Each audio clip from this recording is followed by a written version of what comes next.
we're outside, and I'm definitely noticing some things we could do to boost curb appeal. Do you have some suggestions? I sure do. So, number one, make sure that you hide your garbage cans. Okay? Nobody wants to look at garbage cans. No, absolutely not. Number two, move all of your cars and vehicles out of sight. As I can pull them into the garage or just move them, park them down the street. Okay. And number three, work on that landscape.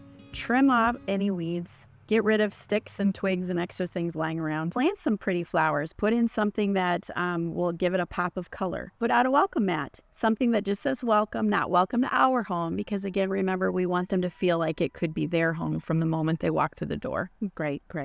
What about the backyard? Any ideas back there? Yes, before you have your photos, make sure you have it freshly trimmed. All of the grass has been mowed. You can put up your umbrella for your showings, and that really helps people feel invited into the space. Okay. For entertaining, that kind of thing. As a home stager, do you have any secret tips that you use to stage a home? I do, and I'll reveal those now. I pulled out 3 items, okay? One, use white towels in your bathroom. They pop in the photos, and it looks really nice. I know they're not practical, but just pull them out when you're staging it to show the house. 2, go invest in a little full greenery. A little piece of greenery in every room will actually make your pictures pop out and stand out amongst the others on the internet. And lastly, go purchase some throw pillows and put them on those darker sofas. If you turn them around, they all usually have a lighter color. We don't need the pattern in a stage. Use these pillows. They break up the dark colors on your sofa, and they're not very expensive to go purchase. Okay, great. And all stuff that you can probably use in your next house. Yep. So one of the biggest challenges we run into is kids' room and all of that kid stuff. Yes, there's a lot of Barbie and stuffed animal and all that.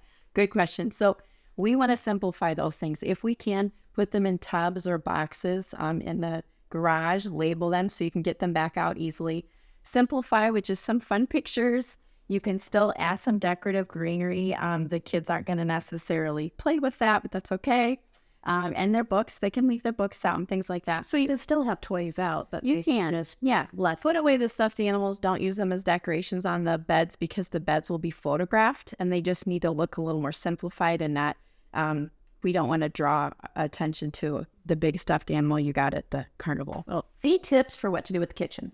Yes. So you want to simplify what's on the countertops because remember, all those things are going to be seen in the photos. Obviously, I have things like coffee out here. I could put that away So I'm going to hand you a few. Okay. To see how it starts to clear up things.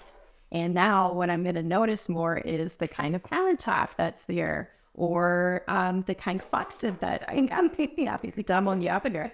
There, can you handle that? Okay. So simplify, but that's what we want to do. So there you go, all of these stuff, all that is yours. But the coffee pot, that can stack you. Good to go. I'll try to hold it for a minute. So everybody says that you should remove family photos, but why is that? That's a really good question. And people will differ a little bit on that, but the general rule is this. When you walk into a home, you want it to feel like it could be yours.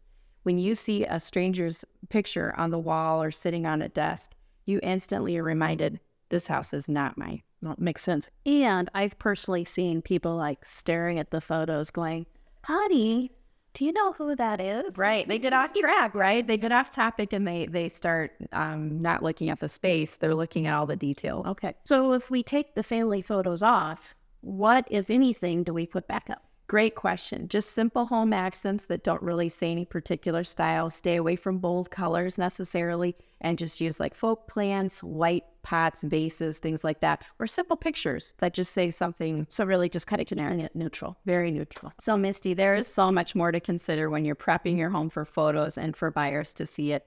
What do you actually do for your clients to help with that? I get it. Selling your home can be a lot of work and you get a little bit overwhelmed knowing where to start. So what I do with every one of my home sellers is we bring in Tracy. We go through room by room by room so that you have an action plan so that you know what you can do so that your home shows the best and that we can sell it well. Hey, Tracy, that was really helpful. This is Misty Mechke, Realtor with Hunskers. And I'm Tracy from Sell It Well Home Staging. Thanks for joining us.